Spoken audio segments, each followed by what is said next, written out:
Bueno, finalmente disculpas porque se me cortó el video anterior, era para cerrar, breves, eran 2 3 minutos más, perdón por subir este videito más cortito, pero decíamos entonces que hoy por hoy el socialismo se expresa de acuerdo a la realidad y a la historia de cada país. Cuba tiene la realidad de ser una isla en el Caribe, cercana a la mayor potencia militar y una de las grandes potencias económicas del planeta junto a China, que es Estados Unidos de Norteamérica.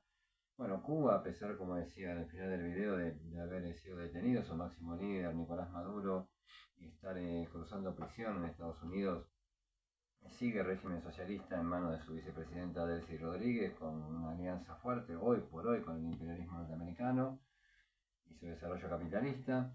Decía, el socialismo en Venezuela, en Cuba, en China, Corea del Norte se asume como comunista, un país muy cerrado y con poca información acerca de lo que ocurre en él. Pero en sí mismo el comunismo y el socialismo, que sí vamos a estudiar esto en la década de 50, 60 y 70 del siglo XX, hasta la disolución de la Unión Soviética, reitero, en 1991, ocupaba no solamente la Unión Soviética con casi 17 países, sino había otros 10 países aproximadamente de Europa con regímenes comunistas. Y bueno, China todavía no tenía ese desarrollo que sintetizaba comunismo con capitalismo, en un comunismo más puro, por decirlo de alguna manera. Entonces, bueno, países como China, que hoy tienen 1.300 millones de habitantes, más todos esos países de Europa. Bueno, había gran cantidad de esto también de países en África, en Asia también.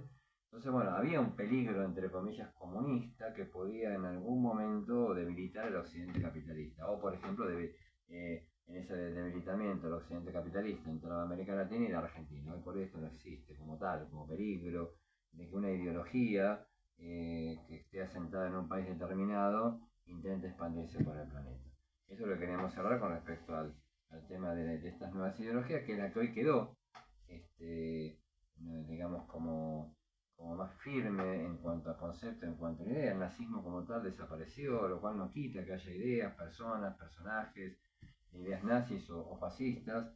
Se dice que hay herederos en Europa, en algunos gobiernos, como actualmente en Italia, Giorgia Meloni, pero bueno, no quiere decir que haya un fascismo tal cual se ejerció y que desembocara en la Segunda Guerra Mundial allá por 1920, 1930, y naturalmente el nazismo muchísimo menos. Olvidaba puntualmente que estas ideologías, el nazifascismo, hicieron un culto, como decía hoy, del nacionalismo que odia al extranjero. En particular en Alemania con el tema de los judíos, pero en el caso de Alemania también se odiaba profundamente los eslavos. Rusia es de origen eslava, su población. Por supuesto se hablaba de los bolcheviques, todo esto lo explicaremos más adelante en las clases como una especie de raza, así se definía, raza subhumana. Hoy el término raza no se utiliza, y por supuesto que el racismo es condenado como corresponde en todo el planeta, pero el nazifascismo tenía un alto condimento de esto, de racismo, de xenofobia, de odio, ¿no? Muy profundo, que en otros países también se expresaba, pero no tan claramente en la ideología y la doctrina de ambos líderes, Hitler y Mussolini, y por supuesto de una parte importante de su población. Bueno, hasta aquí es el segundo videito, que ya estamos subiendo el primero, y en breves minutos, y más tarde la guía de preguntas orientativas, reitero, el capítulo 3. Cualquier duda, gbatistaprofesor@gmail.com. Va a ser evacuadas todas las dudas que ustedes les parezcan convenientes. Resuelva las guías orientativas. Si las quieren entregar, las entregan a algún docente de prácticos, a quien les habla aquí, como para pegarle un visto y ver cómo están estudiando.